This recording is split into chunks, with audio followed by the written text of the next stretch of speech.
নিবারণ কর্তা নামটি নিয়ে সভাতে দাঁড়াই, কিছু প্রশ্ন করে গেলাম তারজ্ঞ সারঠাই। যেভাবেতে প্রশ্নপত্র সভায় করলাম দান, এক এক করে ধরে ধরে তার দিও সমাধান।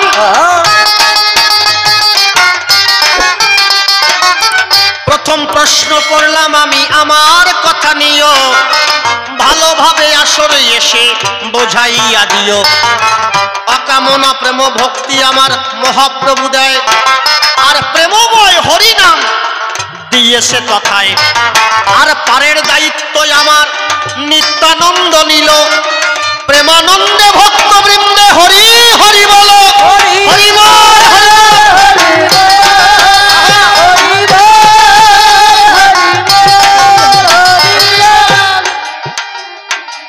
নিত্যানন্দ পারের দায়িত্ব নিয়ে জগতের মাঝে এলো, আর তাহার প্রমাণ মহাসংকীর্তনে পাওয়া গেল।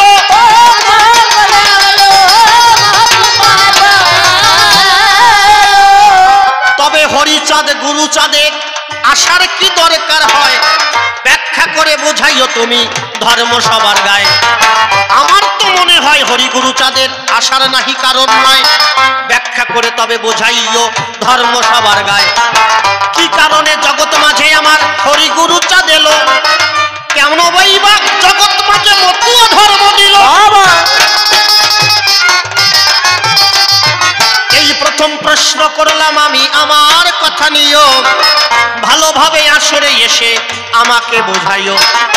তারক গোসাই লিখে গেছে মিথ্যা কথা নয়, শান্তভাবে নাম সংকীর্তন করতে হয়। অশান্তভাবে নাম করলে ভগবানকে পাওয়া সম্ভব নয়, তাহার প্রমাণ দিয়ে গেছে তারক গোসাই।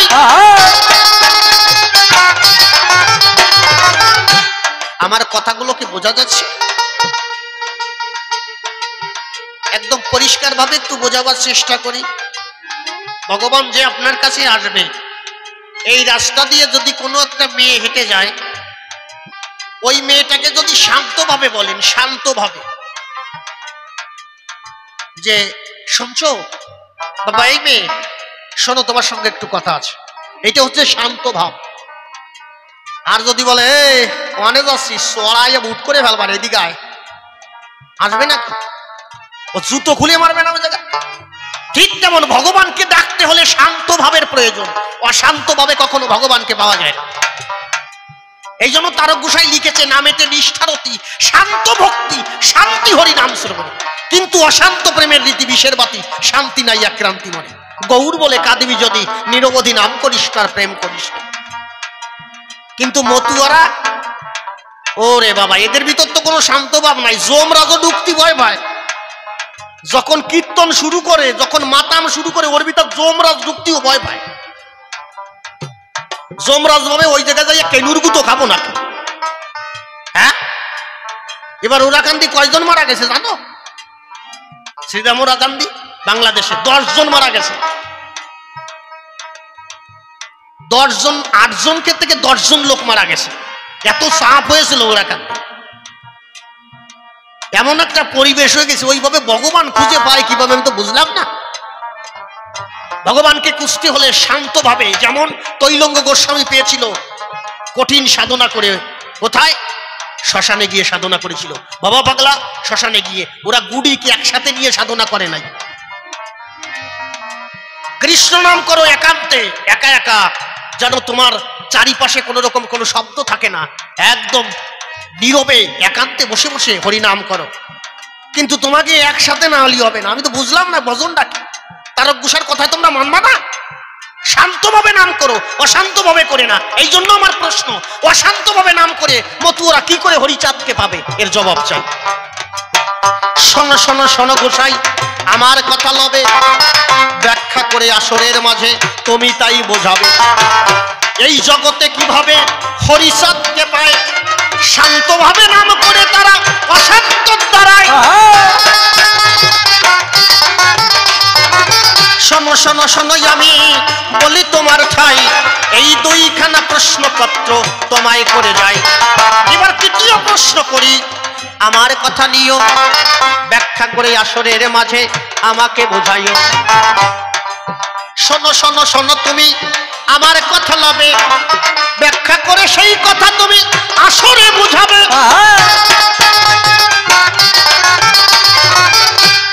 আপনারা কোরআন পড়ে দেখবেন, মুসলমানদের কোরআন, সেখানে আমাদের হিন্দুদের কি বলেছে? হিন্দুদের বলেছে হিন্দুরা হচ্ছে কাফের। এই জন্য কোন ধর্মে কোন ভগবান আজ পর্যন্ত বলে না, একমাত্র গুরুচাঁদ ঠাকুর বলেছে। কি বলেছে? গুরুচাঁদ ঠাকুর বলেছে যদিও নমশূদ্রকুলে জন্ম আমার আমি, তবু একা নমর নয়, মানে নমর একার না। এই কথা বলে গুরুচাঁদ ঠাকুর কি বোঝাতে চেয়েছে ব্যাখ্যা করে তুমি বোঝাইও। যে কয়খানা প্রশ্নপত্র করে গেলাম দান, ব্যাখ্যা করে বোঝাইও তুমি সভাস্থান। তবে আর বেশি কথাই আমি বলবো না, ছেড়ে দিয়ে যাবো আমার এই কাব্য আলোচনা। এরপরে গুরুদেব আমার সভাতে আসিবে, তাহার ভাবের কথাগুলি তুলিয়া ধরিবে। দেখি এসে কোন ভাবে সে কোন কোন কথা কয়, কোন ভাবে এসে দেয় তার ভাবের পরিচয়।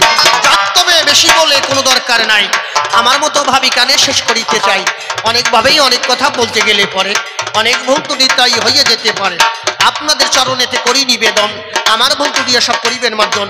তবে আর বেশি কথা বলবো না, ছেড়ে দিয়ে যাবো আমার কাব্য আলোচনা। এদিকে আছেন যারা ভক্তগণ, বন্দন করে যাই সবার চরণ ভক্তি আমার মার্জনা করে রেখে দেবেন আপনাদের চরণের পরে। অন্য ভিন্ন কোনো না নাই, এই পর্যন্ত আমার ভাব সঙ্গ হলো। প্রেমানন্দে ভক্ত বৃন্দে সবাই হরি হরি বলো। আজকের যে কবি গান বসে শুনছেন জ্ঞানীজন, একদিকে শ্রীমৎ তারক আর একদিকে কর্তা নিবারণ, বিভিন্ন ভাবে আলোচনা বসে শোনেন সুধী জনা। এক এক করে তার জবাব করব দান। অন্তরে আছে ভাব, তার বিভিন্ন কথাগুলো বলে নেব। বিভিন্ন ভাবে প্রশ্নপত্র আগে শুনে নিতে চাই সবারই সদন। আমি ভূমিকাতে শিশির নাই, দাঁড়িয়ে বলি সবার ঠাই। আমি শ্রীমৎ হয়েছি তারক চাঁদ গোসাই, বিপক্ষে নিবারণ কর্তা বসে শোনেন বিজ্ঞ শ্রোতা। রক্ষা করে নীরবতা কবিগান শ্রবণ করা চাই। প্রত্যেকটা পাঠে বাজে আমার গানের সাথে। যার ভূমিকায় কবিগান বসে শোনেন জ্ঞানীজন। হ্যাঁ বসুন না, হ্যাঁ বলে।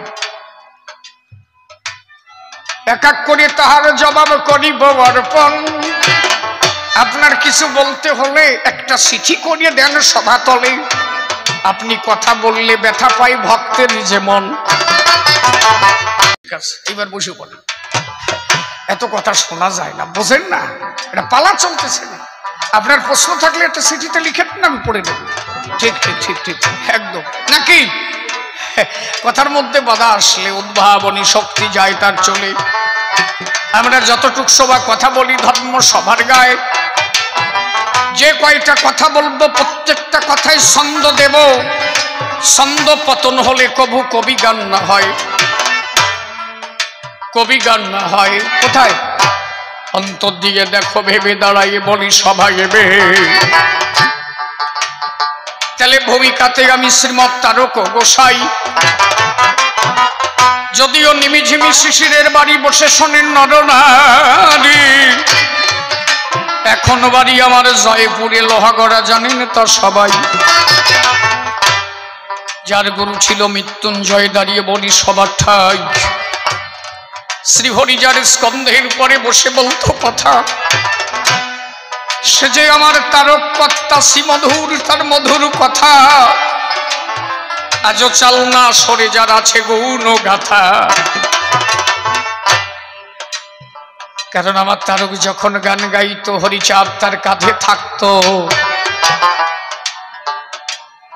যেদিন কবিরাজপুরে কবি গানে তারক আমার যায়, বাবা হরিচাঁদকে প্রণাম দিল, ডাক দিয়ে তার কাছে কহিল, বাবা আমি কবি গানে যাচ্ছি কবিরাজপুরে, বিপক্ষের সরকার বড় দামি, আমার সঙ্গে থাকা চাই। বাবা হরিচাঁদ বলল, তারকেরই ভয় নাই তোর কোনো প্রকারে, যত বড় সরকার হোক তোর হবেই জয়। আমি থাকবো তোর ধারে ধারে, বললি তারক তোর গোচরে। সাহস করে গান গাবি, থাকবো সব সময়। যেদিন কবিরাজপুর গান শুরু হলো, বসে শোনেন জ্ঞানী দল। তারক আমার আসরে দাঁড়াইয়ে গায় গান। ওই আসরে কাঙাইলে নামে এক ছেলে আছে, কি বলবো আপনাদের কাছে। ও তার পিতার সাথে কবি গান করতে এসেছে শ্রবণ। ছেলেটা বাবার কাছে বারে বারে বলে, তাই বাবা ওই চেয়ে দেখো, গোসার কাঁধে যেন কি দেখা যায়। ওনার বুকের উপরে কে যেন পা দুলায়। ছোট্ট একটা মূর্তি দেখি, ওনার কাঁধের উপরে কি যেন কি বলে দেয় বারে বারে। ওই মানুষ যা বলে আর এই মানুষ তাই কয়। কাঙালির বাবা তো দেখে না, অন্তরে করি ধারণা। হঠাৎ করে ছেলেটারে দিয়েছে দাবর। চুপ করে থাক বলি তোরে, কবি গান শুনছি আসরে। বারে বারে বাজে কেন দিশামায় খবর। ছেলের বাত তো মানে না, অন্তরে করি ধারণা। ছেলে বারে বারে বাবার কাছে করে নিবেদন, বাবা চেয়ে দেখো ওই কাঁধের পরে। আমি বলি বারে বারে, আমার কথা তুমি শোনো না, কি কারণ। ছেলে কিন্তু দর্শন করে, বাবা দেখতে নাহি পারে।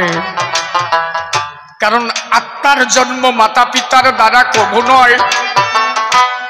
মায়ের 4, পিতার 4, গুরুর দেওয়া 10, 18 মোকাম তত্ত্বে ফেরে মহারস। এই দেহখানা যে মা বাবার দ্বারা হয়েছে জগতে বস। মা বাবা দেহ দান করতে পারে, আত্মা কিন্তু দিতে না রে। আত্মা একমাত্র পরমাত্মা দেয়। এই জন্য বাবা চোর হলে অনেক সময় ছেলে সাধু হয়ে যায় মহিতলে। কারণ এক জন্মের সাধনা এ পূর্ব জন্মের কর্মের দ্বারায়। ওই বাচ্চা ছেলে দেখে হরি, কিন্তু ওর বাবা না দর্শন করি। বারে বারে ছেলেটারে দাবর দেয়। ছেলে ভাবলো মনে মনে, আর বলবো না বাবারে এখানে। তারক নামবে যখনই, আমি সরাসরি তার কাছে শুনতে চাই। তারক ভোরবেলা গান ছেড়ে দিয়ে যখন প্রাতকর্ম সারিতে মাঠে গেল, বসে শোনেন জ্ঞানী দল। ওই বাচ্চা ছেলে সামনে গিয়ে দাঁড়ায়, ডাক দিয়ে বলে, শোনো তারক চান, আমার ছোট্ট একটা নিবেদন। গত রাত্রে করলে কীর্তন, তোমার কাঁধের পরে ছিল কোনজন। ছোট্ট একটা ছেলে তোমার কাঁধে কথা বলে, ও যা বলে তুমি তাই দাও বলে। কোথায় রেখে এসেছে সেই ছেলে জানিবার আশায়। তারক করে বর্ণনা, আমার কাছে তো কেউ ছিল না। ওই ছেলেটা বলে, আপনি সাধু হয়ে চালাকি করবেন না। আমি স্বচক্ষে দেখেছি, তাই আপনাকে বলছি। আপনার কাঁধের পরে একটা সোনার পুতুলি দেখা যায়। আমি বলেছি বাবারে, বারে বারে বাবা কোনোভাবে শুনতে না পারে, তাই জিজ্ঞাসা করেছি সরাসরি তোমারে। আমাকে একটু নিবেদন করা চাই। ছেলেটা গেল কোন জায়গায়। তারকের তখন মনে পড়ে গেল, বাবা হরিচাঁদ আমারে বলেছিল, বিপক্ষের সরকার যত বড় হোক তোর হবে জয়। মনে রাখিস তারক বলি তোরে, আমি থাকবো তোর ধারে, সব সময় থাকবো তোর আঙ্গিনায়। হয়তো বাবা আমার কাছে এসেছিল, এই ছেলের কর্মের দ্বারা তার দর্শন হলো। এর ভক্তি জ্ঞানের দ্বারা সেই রূপ হলো দর্শন।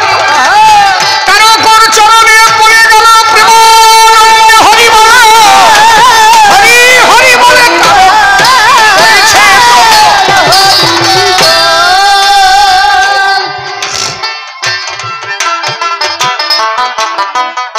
জন্য কে ছোট কে বড় বসে শোনেন নারী নর, কে কার খবর কহিতে পারে? কে কবে জগতে এসেছে, কত জনম কার কাটছে, একমাত্র সে খবর থাকে আমার দীনবন্ধুর ধরে।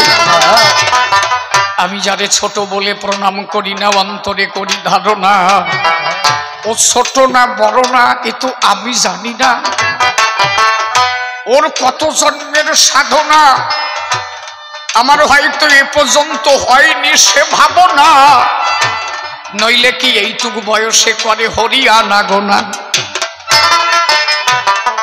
একটা ভক্ত বাসরে যখন যাবে, ছোট্ট একটা ছেলে দেখবে, আগে ওই ছেলেটাকে প্রণাম করা দান। কারণ বিবেকের কাছে প্রশ্ন করো, এইটুকু বয়সে ও স্মরণ করছে হরির চরণ ধরো, আর আমি বুড়ো বয়সে পাচ্ছি না শ্রীহরির যুগল চরণ। তাহলে এই বাচ্চা ছেলে কত জন্মে রেগনো ছিল, তাই তো এ জন্মে এত তাড়াতাড়ি হরি দর্শন ওর হলো, সাধু সঙ্গে ওর হলো মতি। তাই একবার সাধু সঙ্গে আসতে গেলে যশ প্রতিষ্ঠা দিয়ে ভুলে আত্ম অহংকার বিসর্জন করে সাধু সঙ্গে দাও মতি। যদি ধর্ম অনুষ্ঠান কেউ করে বসে শোনেন নারী নরে, তার প্রাথমিক কাজ, যে কাজ সর্বশ্রেষ্ঠময়, যদি বাড়ির পাশে শত্রু থাকে আগে নিমন্ত্রণ দাও তাকে, তা না হলে এই ধর্ম অনুষ্ঠান করে কোনো লাভ নাই। এখনো তোমার শত্রুতাই গেল না, এ টাকা খরচা করে কাজ হবে না। আগে আত্ম অহংকার করো বিসর্জন। তোমার বাড়ির পাশে থাকলে শত্রু, তারে তুমি ভাবো মিত্র, আগে তাহার কাছে করো নিমন্ত্রণ। বন্ধু আমার কথা নিবা, ঝগড়া ঝাঁটি ভুলে যাবা, কৃপা করি আমার বাড়িতে দিও চরণ ধুলি। আমি শুরু করেছি নতুন মামলা, যাতে পাই শ্রীহরিনন্দ লালা, তুমি কৃপা করে আশীর্বাদ করো দিয়ে তোমার চরণ ধুলি। নইলে জগৎ সেটার লালা বাবু হলো কাবু। লালা বাবুর গুরুদেব লালার কাছে কয়, শোনো লালা, দীক্ষা মন্ত্র নিতে গেলে আমি বলি তোমায় খুলে, আগে জগৎ শেঠের বাড়ি তোমার ভিক্ষা খরা চাই। গুরুদেবের কথা শুনে বসে শোনেন জ্ঞানী জনে। লালা বাবু বলে, ওর সাথে চিরদিনের মামলা। গুরুদেব বলে, তাই ওর ভিক্ষা ছাড়া দীক্ষা নয়, সমস্ত মামলা তুই আজ হইতে ঠেলিয়ে ফেলা। জগৎ শেঠের বাড়ি যাবি, তবেই তুই ভিক্ষা আনবি, তবেই তোর আত্ম অহংকার হবে বিসর্জন। আমি এত টাকা খরচা করে যদি সেই শত্রুতা জেদ থাকে দেহের ভিতরে, সেই অর্থে হয় না পরমার্থ লাভ। শোনেন জ্ঞানীজন, আমাদের নিজেদের চোখে দেখা কম আছে নাকি? খবর নিয়ে দেব না, 100-200 যে সব বাড়িতে দল হতো সব ধুলিস্যাৎ হয়ে গেল। এখন সে সব বাড়ি মাসি পর্যন্ত পড়ে না। কথা কি আমি ভুল বলছি? আমাদের দেখা আছে না, আমি নাম বলবো না, আপনারা নিজেরা অনুধাবন করেন। আমার তো ছোট বয়স, যারা বয়স্ক আছে তারা জানবে, আমার বঙ্কিম মামা আছে উনি জানবে। তাহলে যেখানে 100-200 দল হতো সে বাড়িতে এমন কি হলো যে এখন সেই বাড়িতে একটা মাসি পর্যন্ত পড়ে না? কারণ হচ্ছে তাই অর্থ দিয়ে যদি আত্ম অহংকার না যায়, সেই অর্থের দ্বারা পরমার্থ লাভ কবু সম্ভব নয়। তাহলে অর্থ তোমার দিতে হবে, মূল কথা আগে হবে। অশ্বিনী ঘোষার গানখানায় আগে অনুধাবন করা চাই। এই কনে যাও, বাড়ি যাও নাকি? নাকি দুজন বাড়ি আটাতেছে নাকি? হ্যাঁ, গান সবটুক বুঝে পেলাইছে। হ্যাঁ, দাও সাইড দাও, সাইড দাও, তাড়াতাড়ি 12টি দাও, কেলকেলায় বাইয়ে যাক। কবি গানে আইছে, বুঝো? আমি বাজে কথা বলে সময় নষ্ট করব না। রাত 10টা 11টা বাজে, ওই 2-4টে ভুলেও গল্প দিয়ে কি হবে? কি যা শুনলে কাজ হয় তাই শোনো। অশ্বিনী ঘোষাই বললেন, আমার ঈদ কদম্ব তরুমূলে দাঁড়াও শিহর, আমার উৎসবে বামে বসাবো প্রেমরূপ রাই কিশোরী, ভক্তির দ্যুতি সাজিয়ে বৃন্দে, অনুরাগ তুলসী শ্রদ্ধা চন্দন দিব ওই পদে, আমার মনের সাধে দেখব রিনে, দেখব যুগল রূপের মাধুরী,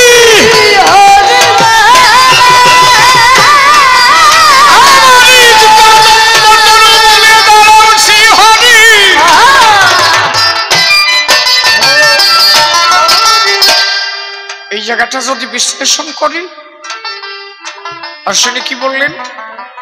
না লাগে তুলসী পাতা, না লাগে ফুল চন্দন, যশ প্রতিষ্ঠা শুকরের বিষ্ঠা, ইহা করো কি কারণ? মনে রেখো মনে মনে, ফুল চন্দন না এনে চোখের জল ছেড়ে দিয়ে ভিজাইও ভক্তের ধাতুর চরণ। জাগতিক চন্দন না দিয়া যদি চোখের জল ফেরো দিয়া, হরি ভক্তের চরণ ধৌত করো সর্বজন, প্রেমানন্দে বলো হরি তবে বাধা ধরবে,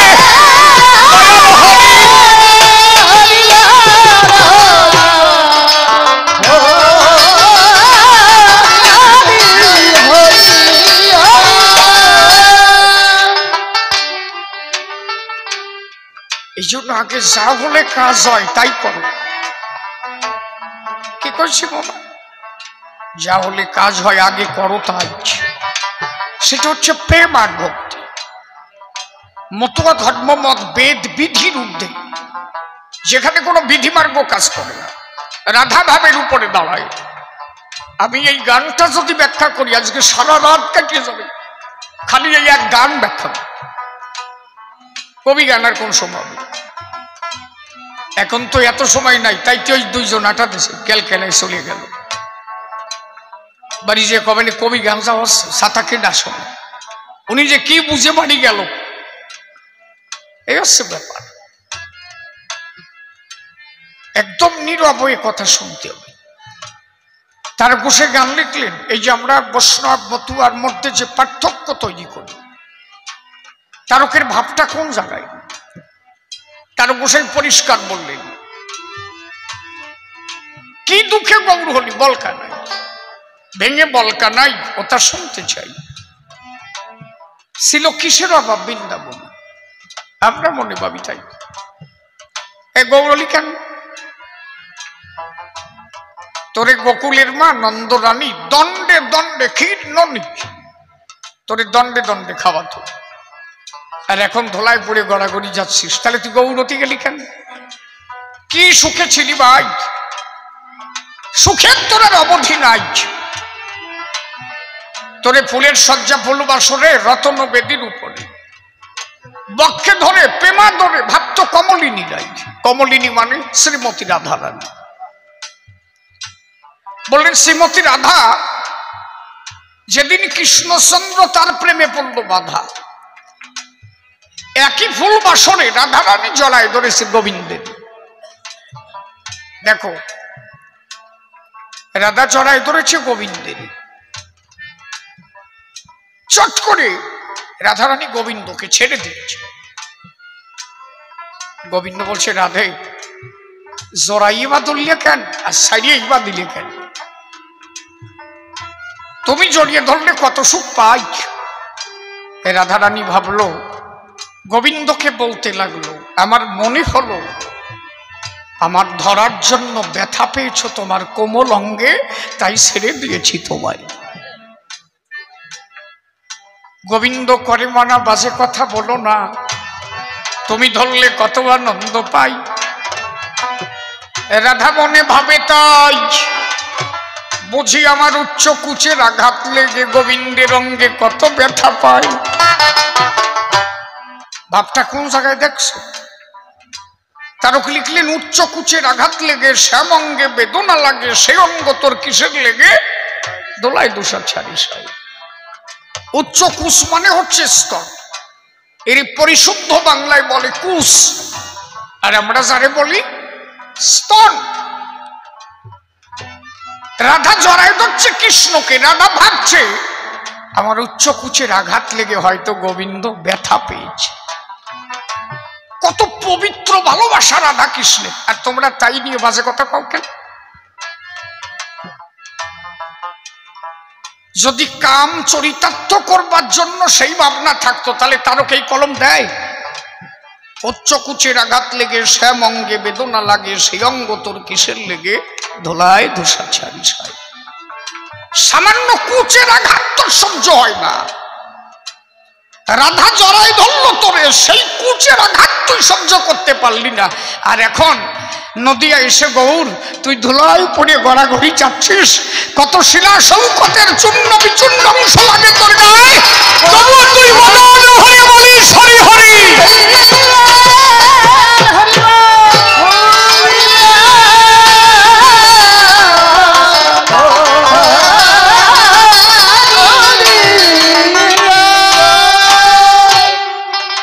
এই জন্য তোর কাছে জিজ্ঞাসা করি কি দুঃখে গৌর হলি বল কার রাজ্য?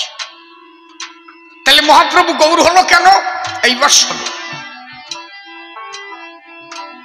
মহাপ্রভু গৌর হলো শুধু জীবের দায়, কলি জীবের দায়। অশ্বমেধ গবলম্ব সন্ন্যাসী ফলপত্রিকম দেবরণ সুতোৎপত্তি কলৌ পঞ্চ বিবজ্জয়েত। কলিতে সন্ন্যাস নাই, তবুও মহাপ্রভুর নিতে হলো তাই। কেন সন্ন্যাস নিল? কলিজি বুদ্ধা দিবার আশায় তার কপট সন্ন্যাস নিতে হলো। প্রকৃত মহাপ্রভুর যে ভাব ছিল সেই ভাব মতুয়াদের ভিতরে পূর্ণভাবে বর্তায়, এক বিন্দু ডিফারেন্স নাই, এক বিন্দু। মহাপ্রভু চেয়েছিলেন উচ্চ কণ্ঠে হরিনাম দিতে। কথাগুলো মন দিয়ে শোন। যদি কোনো বৈষ্ণব ভাই থাকেন, আমি তো বেশি দূরে থাকি না, নিমিজিবি থাকি, সমস্যা হলে আমার কাছে আসবেন। যদি বই নিয়ে বসাবসি হয় তাহলে আসবেন, আর যদি মারামারি করতে আসেন তাহলে আসবেন না, কারণ আমার এমনি দুর্বল শোন নাকি। মহাপ্রভু পরিষ্কার বললেন, আমি এখন সিদ্ধান্ত দিচ্ছি, এবার শোন কি চেয়েছিলেন মহাপ্রভু। এই যে 16 নাম 32 অক্ষর মহাপ্রভু কোনোদিন গান নাই। একজন বৈষ্ণব আমার সামনে দাঁড়ায় বলুক তো, আছে এখানে? ইংরেজি নাম যজ্ঞের প্যান্ডেলে টানিয়ে দেয় তারক ব্রহ্ম মহানাম, এর মানে কি? ও যারা ব্যবসা বায়নার জন্য সাটাম দিয়ে বাড়ি যায় যে এক কথা করলি সামনে আবার ওই প্যান্ডেলে বায়না পাবানি, সেই কয়জন বলতে পারে, আমি পারি না। কেন? আমি যেন শাসা চোলা কোয়া মানুষ, বায়নার বই তো আমি পাই না। তারক ব্রহ্ম হরিনাম একই, ওই 16 নাম 32 অক্ষর এ পাইয়ে কানে তোমরা। মহাপ্রভু কোনদিন 16 নাম 32 অক্ষর গায় নাই, কোন শাস্ত্র রিফারেন্সে নাই।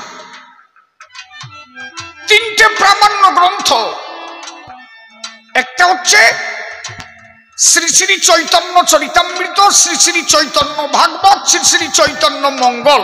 কিরে, শ্রী শ্রী চৈতন্য চরিতামৃত লিখলেন কৃষ্ণদাস কবিরাজ গোস্বামী, শ্রী শ্রী চৈতন্য ভাগবত লিখলেন বৃন্দাবন দাস, শ্রী শ্রী চৈতন্য মঙ্গল লিখলেন শ্রীজীব গোস্বামী। এই জন্য আমি বলেছি আমার সাথে কথা বলতে গেলে শাস্ত্রের রেফারেন্স নিয়ে কথা বলতে হবে। আপনার মূল সত্য জানা উচিত, একজন বৈষ্ণবেরও মূল সত্য জানা উচিত।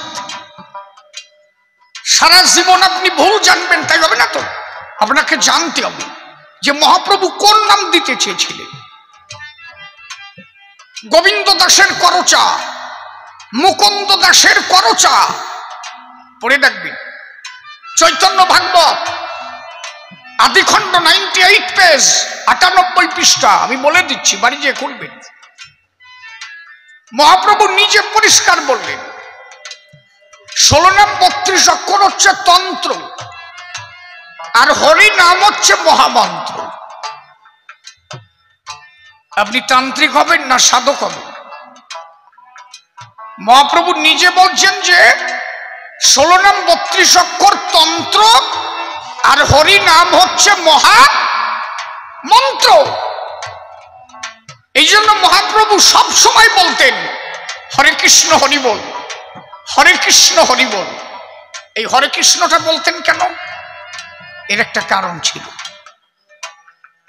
মহাপ্রভু যখন মহাপ্রভু হয়ে আসবেন, মানে কৃষ্ণ যখন মহাপ্রভু হবেন, তখন রাধার কাছে 3টে জিনিস ভিক্ষা চেয়েছিলেন। রাধে, আমাকে 3টা জিনিস ভিক্ষা দাও। কি কি? তোমার ভাব, তোমার কান্তি, আর তোমার বিলাস। শ্রীকৃষ্ণ চাইলেন কার কাছে? রাধার কাছে। কথাগুলো শোনো, পাও কথা শুনে করবা কি? রাধারানী বললেন দিলাম, আমার ভাবটুক তোমারে দিলাম, আমার কান্তি তোমারে দিলাম, আমার বিলাস তোমারে দিলাম। এই জন্য তারক একটা গান লিখেছিল না, ভাব কান্তি দাও রাই কিশোরী, কান্তি অঙ্গীকার করি নবদ্বীপে হব দণ্ড ধারী। তুমি যা করো রাই প্রেমময়ী, আমি তোমার প্রেমের অভিকারী। আসেন একটা গান।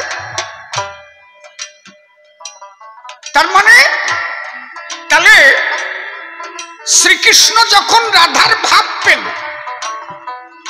চৈতন্য চরিতামৃতের প্রথম পেজেই লেখা রাধার 3টে ভাব নিয়ে মহাপ্রভু হওয়া। কি কি?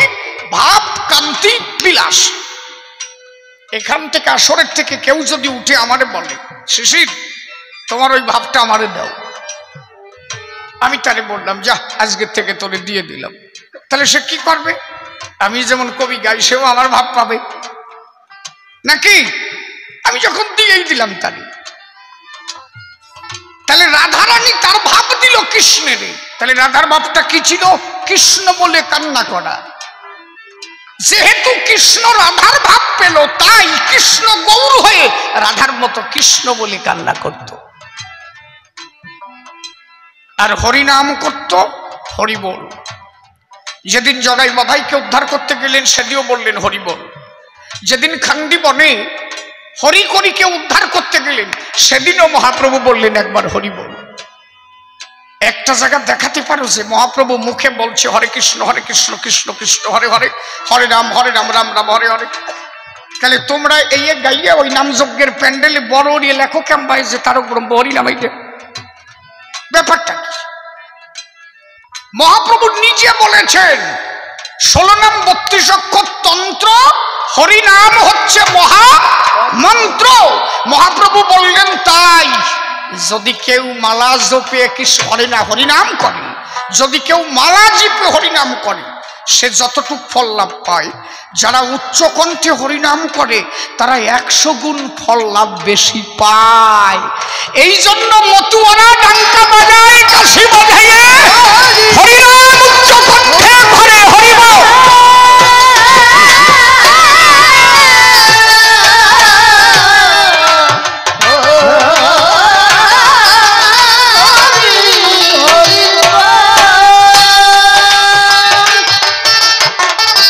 মহাপ্রভুর কাছে জিজ্ঞাসা করা হয়েছিল আদিখণ্ড পড়বেন, আমার কথাই আপনি মানবেন, আমি এটা বলছি না। আপনি বাড়ি যাবেন, কালকেই শ্রী শ্রী চৈতন্য ভাগবতের আদিখণ্ড পড়বেন। যদি লেখা না থাকে নিমিজিমি যাবেন, নাকে খড় দেব।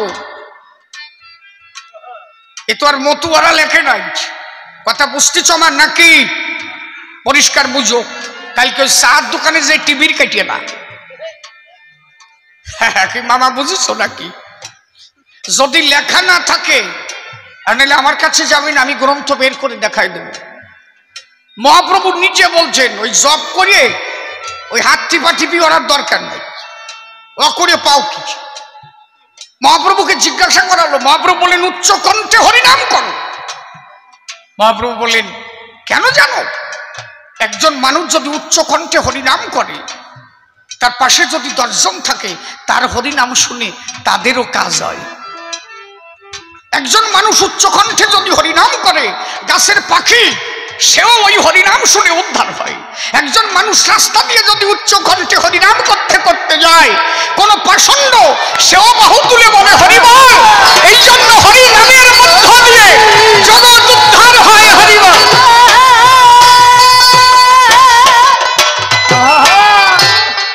এটা বুঝবা না? আচ্ছা, একজন ওই যে টিপতে টিপতে বিড়বিড় বিড়বিড় করতে করতে যাচ্ছে, ওই বিড়বিড় শুনে আরেকজন বিড়বিড় করে নাকি? কথা কই। আর মতুয়ারা যে ডাঙ্কা বাজাতে বাজাতে রাস্তা দিয়ে হরিবল বলতে বলতে যায়, ও যে ভ্যানালা জীবনে হরিনাম করে নাই, হাত উচড়ে কয় যে হরিবল, কয় কিনা? এটা প্র্যাকটিক্যাল। মহাপ্রভু বলেছেন, কলির অন্নগত মন জনিকগত প্রাণ, উচ্চকণ্ঠে হরিনাম করলে নিজে যেমন উদ্ধার হয়, অপরকে উদ্ধার করতে সাহায্য করে। এই জন্য বিশ্বকবি রবীন্দ্রনাথ ঠাকুর বলেছিলেন, বৈরাগ্য সাধনে মুক্তি সে আমার নয়, অসংখ্য বন্ধন মাঝে মুক্তি প্রেমানন্দময়। আমি একা একা মুক্তি পাবো এ আমি চাই না। বিশ্বকবি রবীন্দ্রনাথ ঠাকুর বলছেন, আমি যে একা একা উদ্ধার হব এ আমি চাই না। আমি চাই সমষ্টিগতভাবে সবাই মিলে যাতে আনন্দধামে পৌঁছাতে পারি।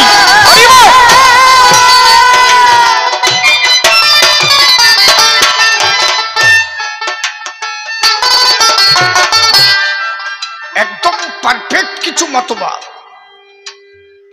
মতুয়া ভাবটা এত শ্রেষ্ঠ কেন? মহাপ্রভু যে ভাবটা দিতে এসেছিলেন, বৈরাগী সমাজ কিছু মুষ্টমীয় কিছু মানুষ ধরেছিল, 100-র মধ্যে 90 জনই ভুল পথে পরিচালিত হলো। এই সাদা কাপড় পরা, ওই দোকাঠে কাপড় পরা মহাপ্রভু জীবনে চান নাই। মহাপ্রভু পরিষ্কার নিতার কাছে বলেছিলেন, নিতাই সন্ন্যাসী হইনু যবে ছন্ন হলো মতি। এই সন্ন্যাসে কি প্রয়োজন? মূল প্রেম ভক্তি।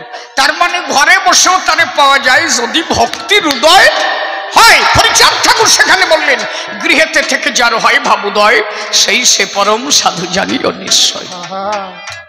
পূর্ণ মহাপ্রভুর মতবাদ। হরিচাঁদ ঠাকুর পরবর্তীতে বর্তায় ছিলেন। আপনি শুধু একটু লক্ষ্য করেন, আজকে দেখবেন কিছু কিছু বৈষ্ণব সমাজে দেখবেন, এইটা শুয়ে দিলে হবে না, এখানে আপনি ঢুকতে পারবেন না, এইটা কাতরায় ভরে। কিরে ভাই, কেমন যেন মনে হচ্ছে যে মুসি আইছে, বুঝলি? এরকম হয় না? কি এগুলো ধরবো নাকি? এই যে এখানে যত মানুষ বসে আছে, কে কারে চেনো? একজন মানুষ একজনকে চেনো? জবাব দাও তো। তুমি যদি এত বড় বৈষ্ণব আমার কাছে বলো, সামনে দাঁড়াও, একজন মানুষকে তুমি চেনো? এখানকার একজন মানুষকে তুমি চেনো নাকি? কার উপরে তুমি ঘৃণা বোধ করো? আমার সাথে যারা গান গাই, সারা দিন এগে নিয়েছো, এই একটারও আমি চিনি। শুধু এদের ট্যাক্সার খানা আমি চিনি। আমি এখনই চলে যাব, বলা হবে শিশির চলে গেছে, খাসা তো পড়ে থাকবে না। গেল কেনা? গেলটাকে, তাই না? তাহলে ভিতরের যে সত্তা সেইটা শিশির ছিল, সেটা দেখছো তাহলে? তাহলে এতগুলো এত ভক্ত এখানে বসে আছে, এর মধ্যে সেই পরম সত্তা আসা যাওয়া করছে। তুমি যে কি, তুমি নিজেই তুমি তোমারে চেনো নাই।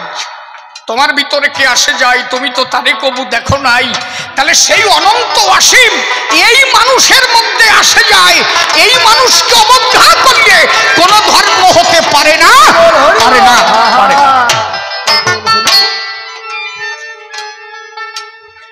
এই জন্য হরিচাঁদ ঠাকুর বললেন, জীবে দয়া নামে রুচি মানুষেতে নিষ্ঠা, ইহা ছাড়া আর যত সব ক্রিয়া ভ্রষ্টা।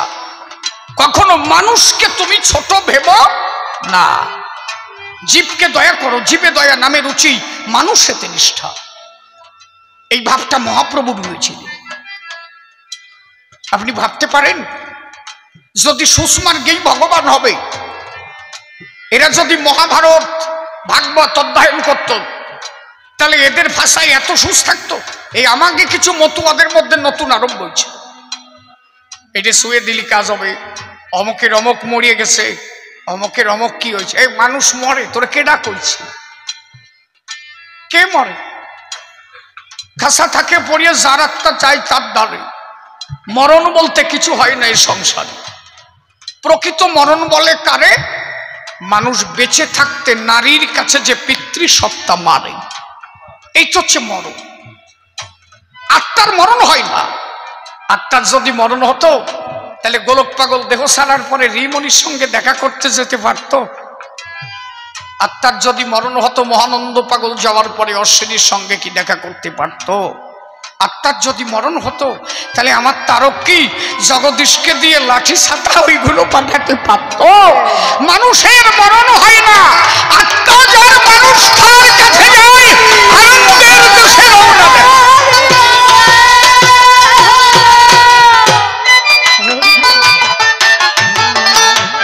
আত্মা কখনো মরে না। এই ভাবনা একবার যার মধ্যে বর্তায়, তার কাছে আর সুষমার্গ থাকে না। এই জন্য শ্রীকৃষ্ণ বললেন যুধিষ্ঠিরকে, যুধিষ্ঠির একজন বৈষ্ণব সেবা দাও। বললেন প্রভু এত লোক খাইয়ে গেল, এর মধ্যে কেউ বৈষ্ণব না? কয় যে একটাও বৈষ্ণব আসে নাই। বলে বৈষ্ণবকে? বলে রোহিদাস মুসি, ওইটি হলো বৈষ্ণব। বলে ও বৈষ্ণব হবে কেন? অশ্বিনী ঘোষায় গান লিখল না, রোহিদাসের চম্র কাঠায় ডাকলেন গঙ্গা হলেন উদয়, আছে শাস্ত্রে তাই প্রচার। বলে তারক ছন্দ সারো ছন্দ সিঁড়িহল নির্বিকার, নারকেল বাড়ির গোলক পাগল যার মহিমায় অপার। এই একটা ঘটনা যদি বৈরাগীরা দেখে, তাহলে ভাষায় এত সুস্থ থাকে নাকি? শ্রীকৃষ্ণ বললেন যুধিষ্ঠিরকে একজন বৈষ্ণব সেবা দাও। বলে সে বৈষ্ণবকে? বলেন রোহিদাস মুচি। বলে ও তো চামড়ার কাজ করে। কয় যে করলে কি হয়, বৈষ্ণব তো ওইটাই। রোহিদাসের বাড়ি অর্জুন গেল, ডাক দিয়ে রোহিদাসের বাড়ি। অর্জুন সখা যায়,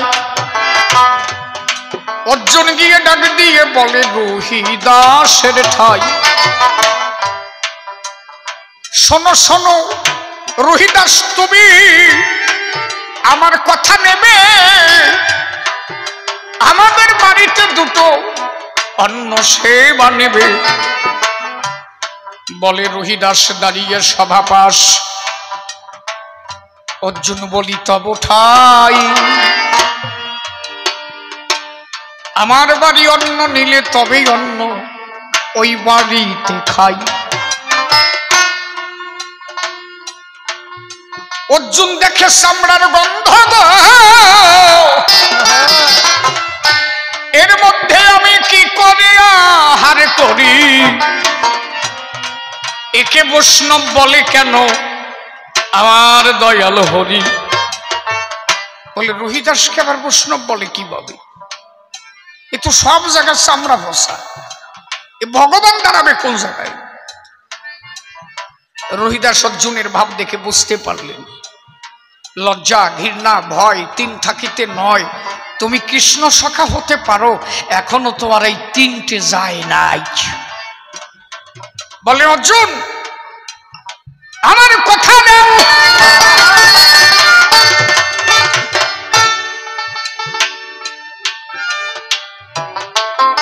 চামড়ার মাটিতে তৈল দিলাম, স্নান করে এসে যাও। যখন সেই তৈল মন্দন করতে গেল গো,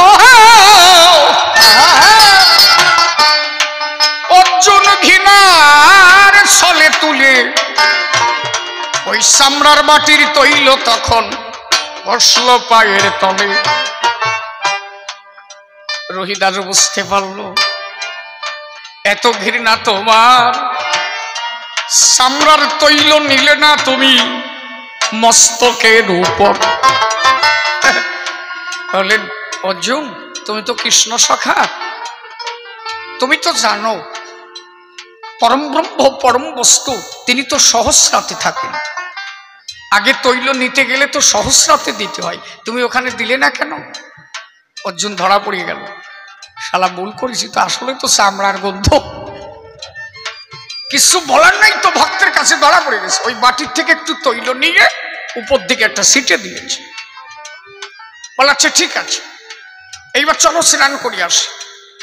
স্নান করতে গেল যখন ওই না নদীর জলে দাঁড়াইয়ে বলিয়া আমি সভ্য সভা তলে, চামড়া পচা ঘাটে গো যখন গিয়ে গো দাঁড়ালো, অর্জুন ভাবে এর ভিতরে স্নান করা কভু নহে ভালো। এই চামড়া ভিজা জলের মধ্যে আমি কেমন স্নান করি? স্নান করি আর না করি অন্তত জলটুক দর্শন একবার করি। একটা চামড়া ধরে দিয়েছে টানবো, দেখে চামড়ার তলায় স্বয়ং ভোলা পঞ্চানন জলের তলে দাঁড়াইয়ে বাহু তুলেছে তখন। অর্জুন বলে প্রভু তুমি এখানে? ভোলানাথ বলছে অর্জুন আমি একা না, চামড়া টানতে থাকো মাল আরো আছে, তুমি যা ভাবছো তা না। আরেকটা টান দিয়েছে, দেখে যাদ্দা শক্তি মহামায়া, আমার তুইও এখানে? বলে আমিও একা না, আরো টান, টেয়ার পাবিনি। আবার যখন টান দিয়েছে মকর বাহিনী গঙ্গা এলো, একবার প্রেমানন্দে মদন ভরে হরি হরি। ওমা তুই এই জায়গায় এই চামড়ার মধ্যে তুই কয় যে তোরা আরো কেউ আছে, টানিয়ে দেখ। শেষ চামড়া দিয়েছে টানবো,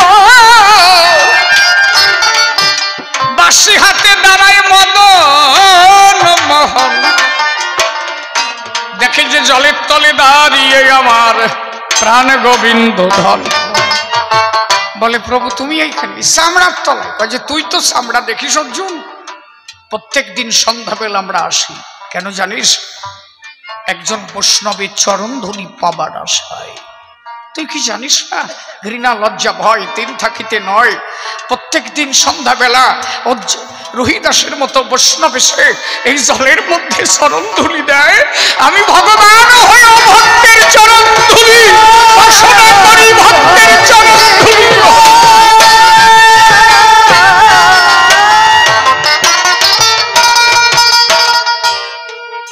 তাহলে আপনি ভাবেন তো, এই স্তরে যদি কোনো বৈষ্ণব দাঁড়ায় তার কাছে আর সুস্মার্গ থাকে নাকি? এই যে শুয়ে না, ওই যে দড়িয়ে না, তাহলে চামড়ার তলায় গঙ্গা কেন? কবাকে জবাব দাও। শালার বইরে কি বোধ হবে কবে তোমার? এই ভাব হচ্ছে মতুয়াদের ভিতরে, এই পূর্ণ ভাব মতুয়াদের ভিতরে। যে ঠাকুরনগর গেছো না, শালা কাঁচা কাঁচা গুড় হচ্ছে চারিপাশে, ওই চামড়া ফসার মতো কাঁচা গু পড়ে রয়েছে, আর তার মধ্যে মতুয়ারা ওই রোহিদাসের মতো ভক্তের চরণ ধুলার মধ্যে গড়াগড়ি যাচ্ছে মতুয়ারা।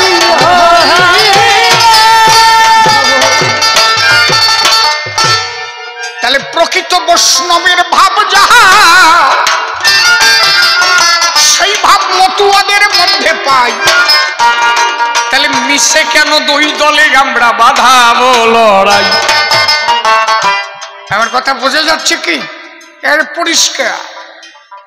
তাহলে প্রকৃত বৈষ্ণবের যে ভাব, হরিচাঁদ ঠাকুর সেই মূল সত্যটাকে তুলে ধরেছিল, যা হলে ঈশ্বর প্রাপ্তি হয়। ওই ভাব ভঙ্গিতে ঈশ্বর হয় নাকি? শুয়ে না, দড়িয়ে না, বিচরণ কর্তা দামায় মাথায় নিয়ে পায়খানা পরিষ্কার করত, আর আমার গুরুচাঁদ যে পাশে দাঁড়াতো, বিচরণ বলতো বাবা গুড় গন্ধ কি, তুমি পাশে দাঁড়াও। গুরুচাঁদ ঠাকুর বলতো কি বিচরণ, এই মহাদেশে তার হরির অভাব কিসে? যার চরিত্র পবিত্র, হৃদয় সদা প্রেমানন্দে বাসে। বিচরণ রে, তোর সুচরিত্রের গুণের গন্ধের ধারায় গুড় গন্ধ ধুয়ে মুছে গেছে।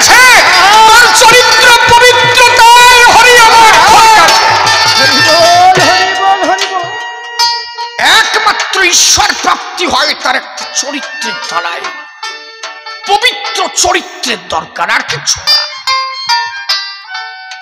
কোন গঙ্গা জলে ধুয়ে পরিষ্কার করতে পারে তার চরিত্র ভালো না? এই জন্য শ্রী গোসাই বলেছিলেন, যার চরিত্র পবিত্র, হৃদয় সদা প্রেমানন্দে ভাসে এ মহাদেশে, তার হরির অভাব কিসে। এই জন্য মতুয়ারা ওই ভংসুঙে বিশ্বাস করেন, এরা খালি জানে কি, লইয়ে নিজ নারী ব্রহ্মচারী, সৎ চরিত্র রবে, হাতে কাম মুখে নাম, সদা সত্য কথা কবে। আরে পরপতি পরসতী কভু না স্পর্শিবে, তুমি না ডাকিলে হরি তোমারে ডাকিবে। তাহলে ইহা থেকে ভালো কথা আর কোথায় হয়? যে ভাববত্তায় ছিলেন মহাপ্রভু এই বিশ্বের গায়ে, তাহলে মহাপ্রভু দয়াল, সেই ভাব পূর্ণই বত্তাইতে এবার পরম দয়াল হয়ে সেই কাজ পূর্ণ করেছিল। এই জন্য তার গোসাই লিখেছিল, এমন দয়াল অবতার হয় নাই, হবে না রে আর, সংকীর্তন মাঝে গুড়াচাঁদ ডাকে বাড়ি বার। পরবর্তীতে এসে লিখলো, এলো পরম দয়াল দুঃখীর কাঙাল, তাপিতের প্রাণ জোড়ালো, মহাপ্রভু দয়াল আর হরিচাঁদকে পরে বললেন পরম দয়াল। তার পূর্ণ ভাব প্রকাশ করলেন পরবর্তীতে ঠাকুর এসে। তাহলে মহাপ্রভু যে ভাবটা দিয়েছিলেন, অনেক বৈরাগী সেটাকে পূর্ণভাবে ধরে রাখতে পারেননি। সেই ভাবটা একমাত্র মতুয়াদের ভিতরে পূর্ণভাবে বর্তায়। এমন কি জানো, মহাপ্রভু এত ভাবাচ্ছন্ন হয়ে গেল, মানুষ একবার প্রেমের ঘরে গেলে তখন তার কাছে আর কোনো পার্থক্য থাকে না, সব একাকার হয়ে যায়। এমন একটা ভাব হয়ে গেল, মহাপ্রভু নাম করতে করতে সমুদ্রের জলের মধ্যে ঢুকে গেল। যে ভাবটা মতুয়াদের মধ্যে, জলের মধ্যে ঢুকে গেল। কেন? সমুদ্রের জল নীল দেখে মহাপ্রভু তাই ভাবলো যেটাও বোধহয় আমার কৃষ্ণ। ওই নীল কালার দেখে ওর মধ্যে মহাপ্রভু ডুব দিলেন, ভাবলেন এই যে বোধহয় আমার কৃষ্ণ। তাহলে কতখানি প্রেমিক হলে একজন মানুষ সমুদ্রের জলকে নীল ভেবে, সেই নীল রং দেখে কৃষ্ণ ভেবে জলের অতল তলে তলায় যেতে পারে। মহাপ্রভু জলের অতল তলে তলায় গেল। একজন খেপলা দিয়ে খেউ দিয়ে ভাবলো কি, একজন জেলে, আমি বোধহয় একটা মাছ পেয়েছি। যখন জালটা টানলো, উপরে উঠলো, দেখে যে একটা ডেড বডি। এই জন্য হরিবর সরকার গান লিখেছিলেন, নাস্তানা বুধ খানে খারা করলি গৌর হরি, আমায় জাতকুলের পর বাটা দিয়া করলি দেশান্তরী। যখন মহাপ্রভুকে তুলে দেওয়া হলো, ওরা মনে মনে ভাবলো কি, ওই জেলে ভাবলো কি, এত সুন্দর মানুষটা মারা গেছে, আমি একটু বুকের কাছে কান দিয়ে দেখি তো। কানটা যখন বুকের কাছে নিয়েছে, মহাপ্রভুর স্পর্শ পাওয়া মাত্র ওই জেলের শিহরিয়া উঠেছে গাত্র। অত্র জেলে ওখানে দাঁড়ায় বলছে, একবার হরি বল, একবার হরি বল। বাড়ির থেকে জেলেনি ভাবছে কি, আমার স্বামী তো এরকম নাম করে না, ব্যাপারটা হলো কি, আমি একটু যাই। এসে দেখে যে একটা ডেড বডি। ভাবলো কি, এই লোকটা মারা গেছে, ভূত হয়েছে, আমার স্বামীরে ধরেছে, তাই আমার স্বামী মরা নাম করতেছে। মহাপ্রভুর কাছে যখন এলো, ওই মেয়েটার ভাবনা জাগলো, এত সুন্দর মানুষ আমি জীবনে দেখি নাই, একবার একটু দেখি তো লোকটা বেঁচে আছে কিনা। মহাপ্রভুকে যে স্পর্শ করলো, ওই মেয়েটা জীবনে হরিনাম করে নাই, মহাপ্রভুকে স্পর্শ করা মাত্র মেয়েটাও পারে দাঁড়ায় বলছে, একবার হরি বল, একবার হরি হরি বল, একবার হরি বল।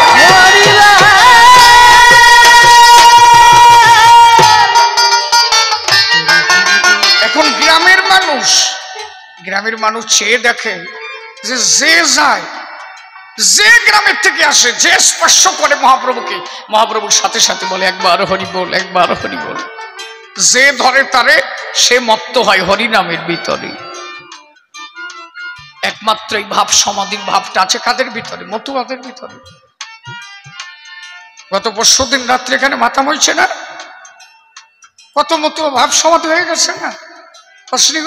মহাপ্রভু পরিষ্কার বলেছে, কোথায়? মহাপ্রভু রামানন্দের কাছে সাধ্য সাধন তত্ত্বে সেখানে পরিষ্কার বলেছে, প্রভু কয়ে পরশলোক সাধ্যের নির্ণয়, রায় কয়ে স্বধর্ম আচরণে বিষ্ণু ভক্তি হয়। প্রভু বললেন এহবাজ্য আগে কহ আর, রায় বললেন স্বধর্ম ত্যাগ সর্বসাধ্য সার। প্রভু বললেন এহবাজ্য আগে কহ আর, রায় বললেন জ্ঞান মিশ্রা ভক্তি সাধ্য সার। প্রভু বললেন এহবাজ্য আগে কহ আর, রায় বললেন জ্ঞান শূন্য ভক্তি সাধ্য সার। প্রভু বললেন এইখানে গেলে তার দর্শন, এইখানে গেলে হয়, আগে কহ আর। কোন জায়গা গেলে হয়? যেখানে গেলে জাগতিক জ্ঞান শূন্য ভক্তির উদয়, সেখানে গেলে ঈশ্বর প্রাপ্তি হয়। এটা বললেন কি মহাপ্রভু? এই ভাবটা মতুয়াদের ভিতরে ডাঙ্কা বাজাতে বাজাতে হরিনাম করতে করতে কেউ জাগতিক জ্ঞান শূন্য হয়ে যায়। অশ্রী গোসাই বলেছেন অজ্ঞান যাবে, সজ্ঞান যাবে, বাহ্য জ্ঞান তোর পড়ে রবে। এই দশা তোর যখন হবে চিদানন্দে উঠবে নিশান, মতুয়ারা সেই স্তরে গিয়ে হরিনামে বিভোর হয়ে যায়।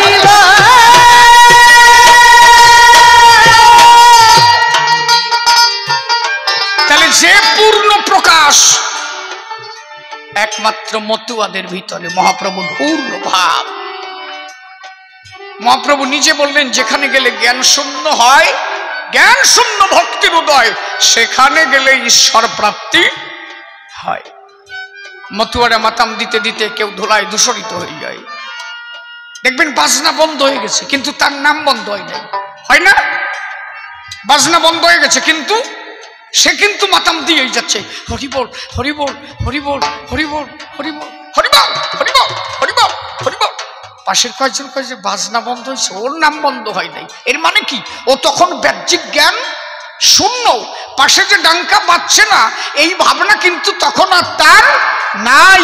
তখন সে সর্বভূতে হরিময় জগৎ দর্শন করে।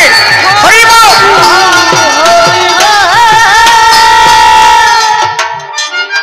এই পূর্ণভাব একমাত্র খালি মতুয়ার ভিতরে পাই। সেই মহাপ্রভু আর হরিচাঁদ আমার আলাদা কেউ নয়। তাহলে ডেকে বললে সবাধারে তুমি করো হে বর্ণন।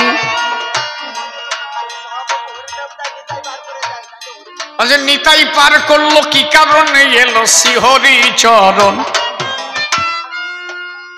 এবার নদী আর সেই নিত্যানন্দ, নারকেল বাড়ির মহানন্দ, এরা আলাদা কেউ নয়। শোনো তুমি ভাবেরই সম্বন্ধ।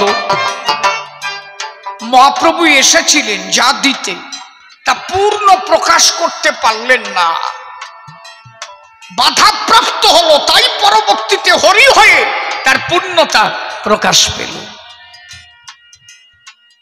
পারের ভার নিত্যানন্দই নিয়েছে। তাহলে নিতাই যদি নেয় পরবর্তীতে মহানন্দ, অসুবিধা কোন জায়গায়? লোক তো আর আলাদা না, এটা বুঝবো না, একই ব্যক্তি।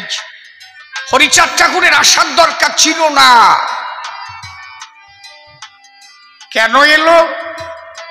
এই যে অনুন্নত সম্প্রদায় যারা, এরা কত ব্যথা পায়। আজকে ছোট্ট একটা কথা বলি আমি ধর্মসভার গায়ে। একটা ভাব লক্ষ্য করো। ওরা দুইজন কি বল, মামা তোমার সামনে তো দুজন রেখে দাও। একটা ভাব লক্ষ্য করো। রাম এসেছিল ক্ষত্রিয় কুলে, রাম ক্ষত্রিয় কুলে এসেছিল। আচ্ছা রাম কি খালি ক্ষত্রিয় গে ভগবান? আমরা রাম রাম কই না? আমরা কি রামরে ডাকি না? দেখো কি কৃষ্ণ এসেছিল বৈশ্যকুলে, তাহলে খালি কি বৈশ্যরাই কৃষ্ণরে ডাকে? তা যদি হবে তাহলে নমরা কৃষ্ণ বলে কান্দে কেন? কথা কইও। কৃষ্ণ তো এসেছিল বৈশ্যকুলে, তাহলে যদি ভগবান কারো ব্যক্তিগত হয় নাকি, তাহলে তো বৈশ্যকুলে যারা তারাই কৃষ্ণরে ডাকবে, তার নমরা কান্দে কেন? গৌর এসেছিল ব্রাহ্মণ কুলে, তাহলে গৌর কি খালি ব্রাহ্মণদের ভগবান? তাহলে এরা গৌর বলে কান্দে কেন? ভগবান যে কোনো জায়গায় আসতে পারে, তিনি কারো ব্যক্তিগত সম্পত্তি নয়। এই যে অনেক সম্প্রদায়ের মানুষ বলে হরিচাঁদ ঠাকুর তো খালি নমর ভগবান, কেন তোমার কে ডাকছে? তাহলে কৃষ্ণ কি খালি বৈশ্যর ভগবান? রাম কি তাহলে ক্ষত্রিয়কে ভগবান? না, ভগবান যখন আসে সবার জন্য আসে। এই জন্য লিখেছে যদিও নমকুলে জন্ম হয়েছে আমার, তবু বলি আমি নই নমরেখা। তাহলে রাম ক্ষত্রিয় কুলে জন্মেছে তাই বলে সে ক্ষত্রিয় রেখার না, কৃষ্ণ বৈশ্য কুলে জন্মেছে তাই বলে সে বৈশ্য রেখার না। ভগবান কেন ব্যক্তিগত সম্পত্তি নয়, ভগবান যখন আসে তখন পতিত উদ্ধার করতে সবার জন্য ভগবান জগতে আসে।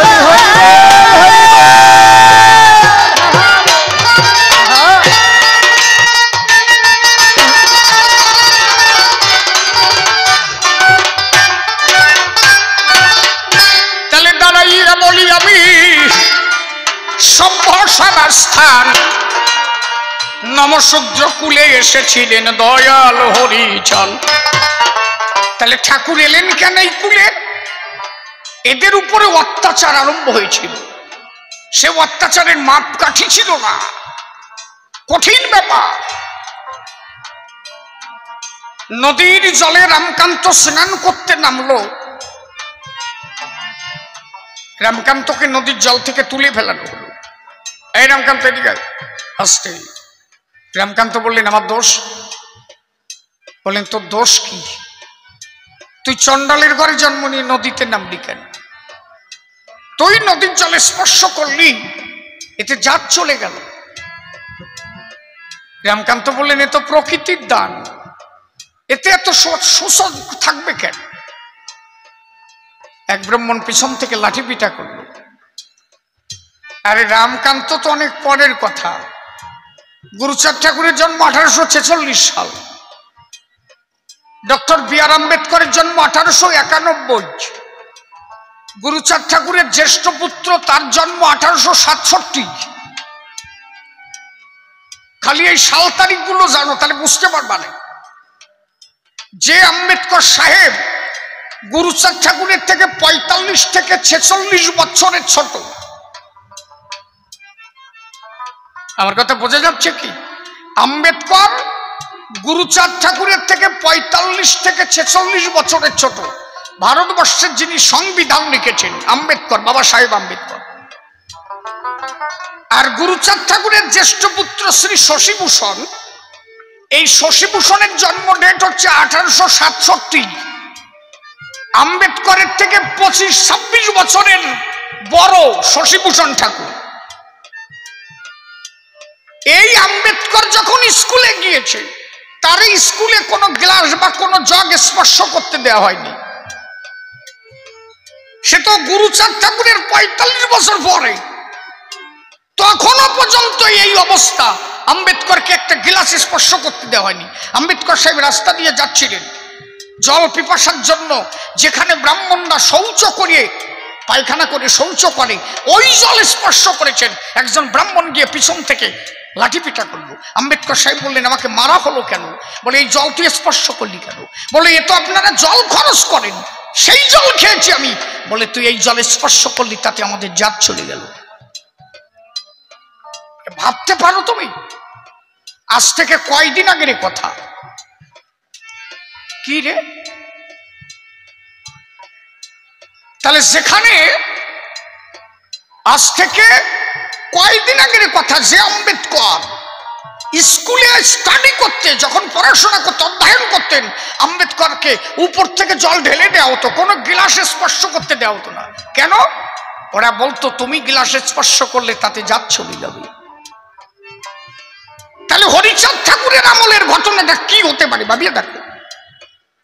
কথা বোঝা যাচ্ছে আমার? এই যে আমরা যারা নমশূদ্র সমাজের মানুষ, হরিগুরুচাঁদকে অনেকে তো মানি এখনো পর্যন্ত।